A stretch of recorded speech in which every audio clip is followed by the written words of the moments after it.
Welcome to COVID-19 Insights Podcast. How do we survive and thrive in the Decade of Actions? By ASEAN Center for Sustainable Development Studies and Dialogue, or ACS-DSD, which is hosted at the College of Management, Mahidol University. Welcome, everyone. Thanks for tuning in to listen to our session. This is titled Confronting Unavoidable Issues. 2020 has sped up the need to think through key issues regarding sustainability, and a big part of that now is the pandemic that we've been facing. My name is Randall, and I work at the College of Management, Mahidol University, and with me today is Dave McCaughan, and we're going to be sharing some interesting points of discussion, I think. So thanks for joining me today, Dave. Thanks for inviting me, Randall. It's always interesting to have these discussions with you. I've known Dave for several years, introduced to me by a colleague in Japan, and I know that he's worked in consumer insights, but maybe it'd be better if you could introduce your own self a bit, please. Sure, thanks, Randall. Dave McCaughan. I am an Australian originally, lived in Asia for about 25 years. Most of that time I worked in the advertising industry as the head of strategy for Asia Pacific for big global ad agencies. Now what I do is I consult companies on their brand storytelling and how they've got to adapt their brands to the current consumer and people and media conditions. And that therefore gets me involved in doing a lot of market research, a lot of consumer understanding, and then putting that all together in storytelling. As you said, 2020 is an interesting year because depressing as it has been for a lot of things, it's also a year in which a lot of longer term issues have sped up, trends, etc. And I guess we're going to get into some of those and how they affect sustainability. So they're going to every time just reuse, chuck out plastic bags and I think this is a bigger thing about how, because of one crisis about, COVID, other crises took a step back and almost reverted back to where they were. Yeah, it's like our we're making one step forward and then take two steps back when our priorities shift. I remember last year we met up at the event about sustainability hosted by the Thailand Market Research Society. One of the really interesting speakers was talking about pollution and e-waste and the plastic waste in the oceans. And this has been in the news so much, especially that we generate quite a bit ourselves in Thailand. And I was just looking at a figure from last year. They said Thailand generates about 7,000 tons of styrofoam and plastic waste every day, about 80% of which is plastic. And so we keep on hearing about this, and you would think awareness is really high. We have a lot of problems with burning trash and not recycling properly, and it's getting into our food chain, it's getting into the fish, it's getting into the birds, and that means when we eat, it's getting into us. Yeah. And it's just like a really loud cry that we need to change our behaviors. And I'm a consumer behavior person. I think you are as well. It's not an easy thing to do. And I remember when we had the panel discussion, somebody in the audience asked me, well, have you changed your behavior? And I said, as a matter of fact, I have. I've always been raised to be careful about turning off the lights if I'm not in the room and not having the TV running if nobody's watching it.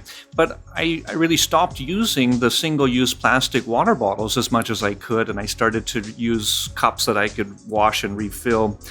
And I just think it has to start somewhere, and we can all make small changes as individuals and hope that this will add up on a larger scale.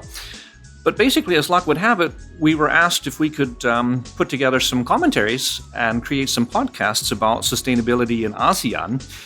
And I remember we had a really interesting conversation where you talked about the dairy and how much energy it takes to clean the bottles, the glass bottles. And I remember once upon a time we had the dairy people delivering the glass bottles of milk, and then they would pick them up again. And it's kind of recyclable, it's kind of sustainable, and yet it was a really high energy cost, a really high water cost. And then plastic comes along, and you think, yay, problem solved, and yet no, new problems arise. Right. I think that's one of the issues. Is like one problem seems to always lead to what seems like a solution, and then we shift back again and realize it's created another one. And sometimes it's like replacement, it's the replacement psychology of, okay, to cope with this issue, we're going to revert to this one. And so we've seen the massive increase in the use of plastics because of COVID in terms of food delivery.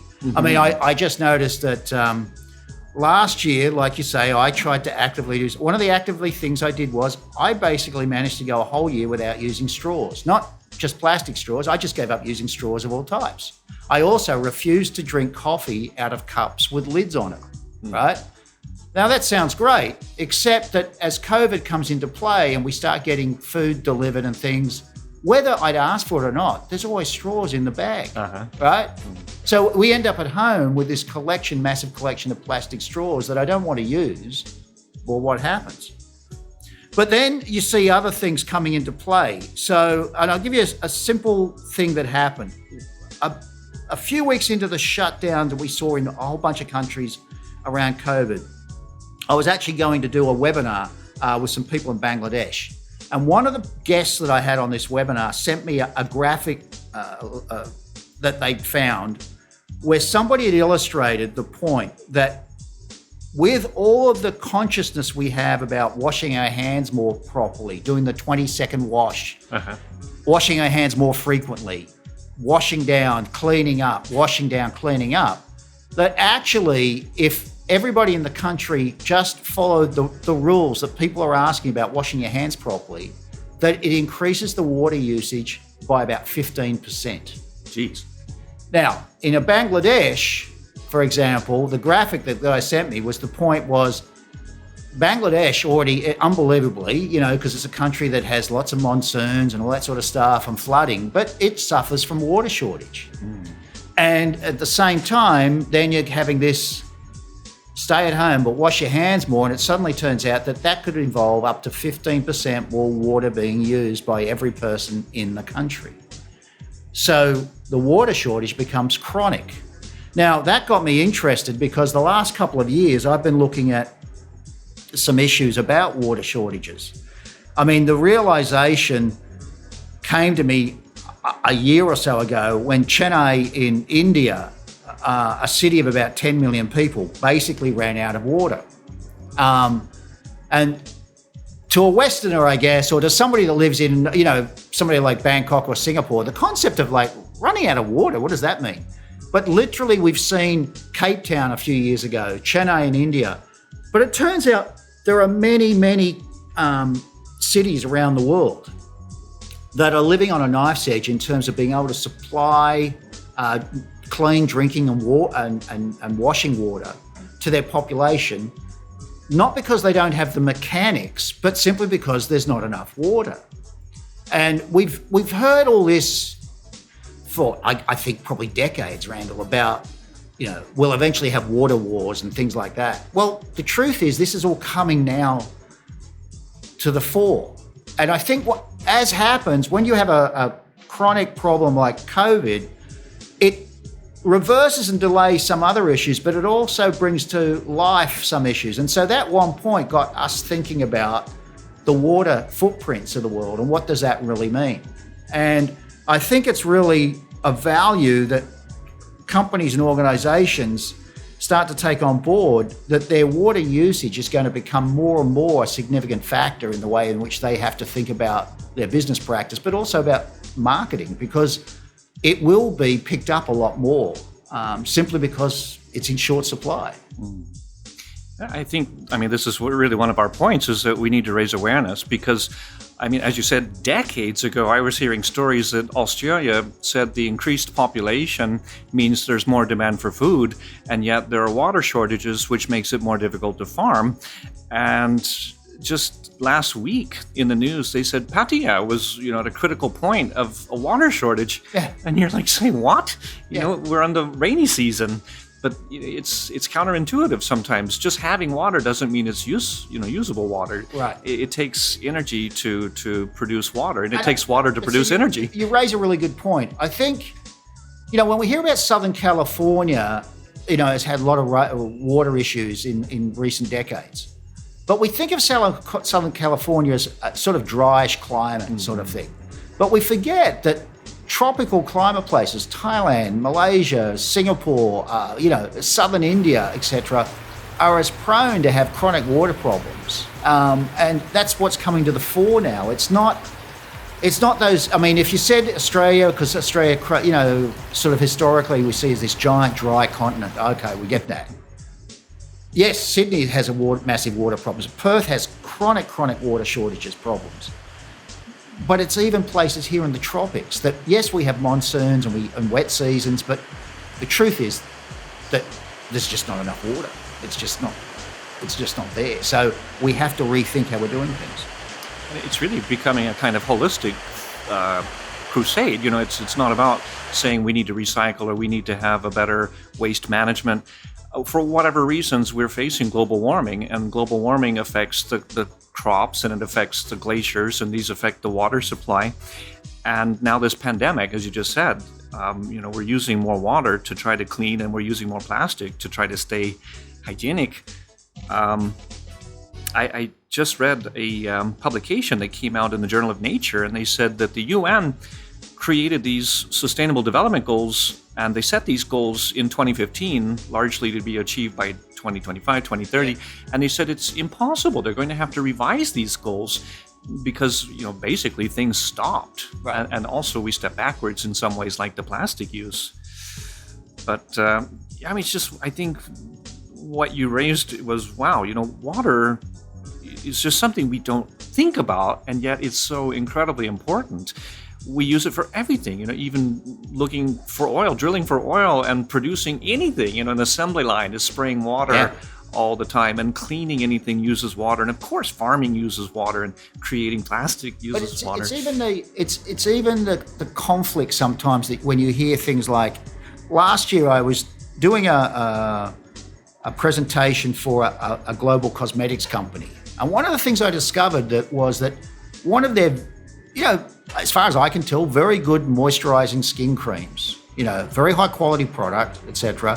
And it's a moisturizer. It's about keeping your skin moist. Yeah. The problem is it literally takes 100 liters of water to make a very small, like 30 milliliters. 30 milliliters of this stuff, right? Oh my goodness. So you've got to balance out. So to keep your personal cheeks moist, there's 100 liters of water going to waste, right? How can we maintain that sort of thing? And I know you were digging out a lot of really interesting examples of how much water it takes to make things, right? Right. I mean, I never thought about this, and it again is counterintuitive. So it's like, okay, well, I want to drink some water. So how much water does it take to produce water? You're like, is that a trick question? Is that like a 1 + 1 =? Yeah, but they said in the facts I looked up, they said it takes about 1.4 liters to produce 1 liter of water. But then if you factor in the bottle and the label, that's another 3 liters or so. Yeah. So you're looking at almost 5 liters so it's per 5 liter. Liters. And by the way, as we're talking, I'm actually sitting here because somebody gave me a bottle of water as I sat down. Not to drink that. And I'm feeling guilty now. Do I drink this? And then 10 years. And then realistically, so this is like a half liter bottle, but it actually took 2.5, 3 liters to actually make this. Wow.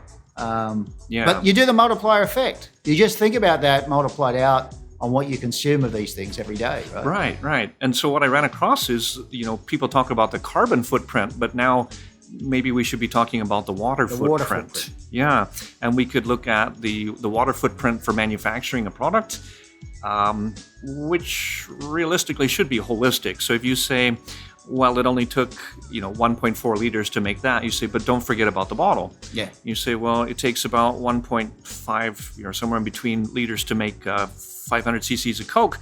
You say, well, what about the water to grow the sugar beets? And we need to factor these in as a big picture. So if companies do, and maybe they should, start talking about their water footprint, it needs to be a more holistic view. And I think that concept of the water footprint, which is something that I've just noticed in the last, maybe it's just me and you, but I hadn't really paid much attention, hadn't seen much about that until maybe about a year ago. And it's really started to come home to me that, companies are going to have to start thinking about this. It's not just the water in the actual immediate production. I mean, how much water is needed to get that bottle of water from the factory Yeah, right. Yeah. to Logistics. Yeah. to the table in front of me where I've got it sitting in front of me right now, the logistics. How much as it goes into the growing of whatever goes into that bottle, where the plastics comes from, the manufacturing of all those processes. This footprint idea is, I think, one of the things that's going to, as you said, carbon footprints, we've sort of got used to. We don't maybe put enough thought into it, most of us. But water footprints is going to, I think, be the next big thing. Yeah. And I mean, at least become aware of it, right? That's always the starting point when we talk about, marketing a product and if we want to change consumer behavior. So it's like, if you just turn on a light and leave it on all night, that consumes water as well. Yeah. They said it takes about 95 liters of water to produce 1 kilowatt of electricity. So a 60 watt light bulb for 12 hours takes about 60 liters of water. And then, we're moving towards electric vehicles, EVs, and, and you're like, batteries, and those are so great. And you go, well, what about the e-waste? And you say, well, also don't forget about the water consumption. Right. Something like a solar panel. Yeah. You said you'd heard it could, be almost 2,000 liters? 2,000 liters. To make a solar panel? Yeah. Whoa. Wow. So it's not free, it's not magic. It doesn't just come out of the air or the ether. Right. I looked up some of these. A banana requires about 160 liters of water, an apple about 125 liters, a cup of coffee about 130 liters to produce 1 cup, 125 milliliters. Yeah. And almost 19,000 liters to produce 1 kilo of roasted coffee. So for those That's of people, crazy. and I can imagine, because I listen to drink coffee podcasts every all the day. time, Oh. and it's not, my normal practice is that I'll sit down most mornings with a cup of coffee and listen to podcasts. So there's probably a bunch of people listening to this now, and just have a think about that. Your cup of coffee was 130 liters of water. Now, if you multiply that by how many people today are drinking coffee around the world, and just go look up, I haven't got it in front of me, look up the number of cups of Starbucks that are sold in a day, or the number of Nescafe, right? These are amazing things. And so we know, for example, there's been a lot of discussion in recent years in various countries about the fact that using non-native crops or trying to go to certain cash crops is destroying water levels. In my own home country of Australia, the shift in the 70s and 80s to start growing rice sounded really good, except that Australia isn't a country built for rice paddies. Yeah, right. So they've actually drained the major river, the biggest river in Australia, the Darling, is basically now dry. Wow. Because a lot of it was drained off for using for crops that weren't native crops or weren't low water crops. These sorts of things are big things that will start to play out in the public space more and more. Yeah, absolutely. Just water just seems like it's always out there. It's not it's not gold. It's not a precious resource, but it's renewable, but it's not unlimited, and it does have costs. So it's a kind of chicken and egg in a way, because obtaining water takes energy, and producing energy also takes water. Right. And we need to start to realize the ratios of some of these things. Right. Is it worth it to consume a pair of cotton pants when that requires 8,000 liters, Right. versus whatever alternatives we have? But again, to give more thought to this, people can look up the water footprint. There is the Water Footprint Network, who have some calculators online, and these topics maybe on the surface seem independent, but they're really interwoven in terms of sustainable consumption, waste, conservation of energy, conservation of water, electricity, just being careful not to overuse, and hopefully become aware, if not enlightened, before we reach the point of no return. Well, that's where I suspect what's going to happen is, if you look at a lot of industries, so we saw this to a certain extent with plastics and the fact that certain cities, I just noticed that in the last week or so that Tokyo has now banned plastic bags at retail totally, right?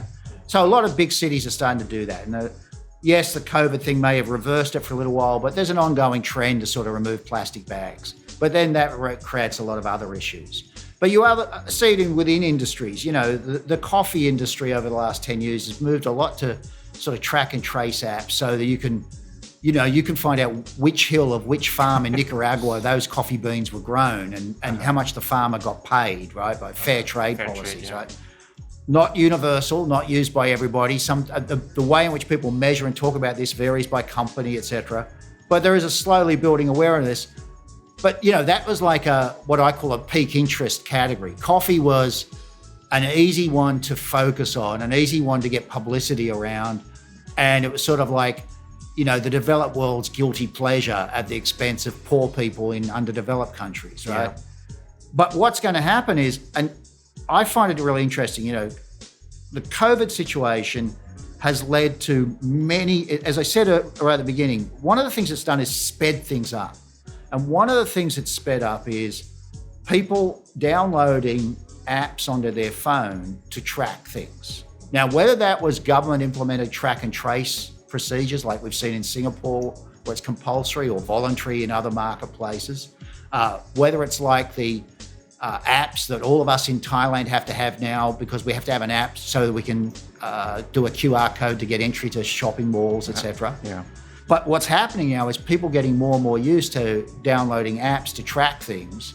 And what we're going to start seeing is more companies having to have apps that track and show you what's going into their products. And particularly, I think this is going to be water related and individual water usage. How are we going to measure what our water usage is? How are we going to be accountable for that in certain ways? Yeah, maybe they could apply something like gamification where people, reduce their consumption over time and they can earn points.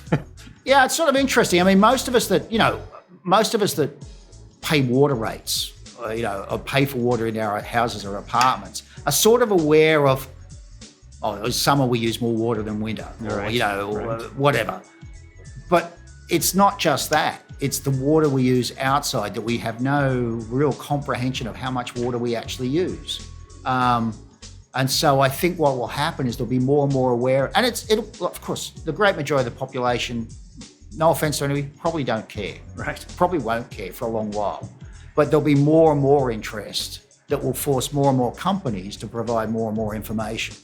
And I mean, at the end of the day, it's not happening on its own. We are a huge part of the problem.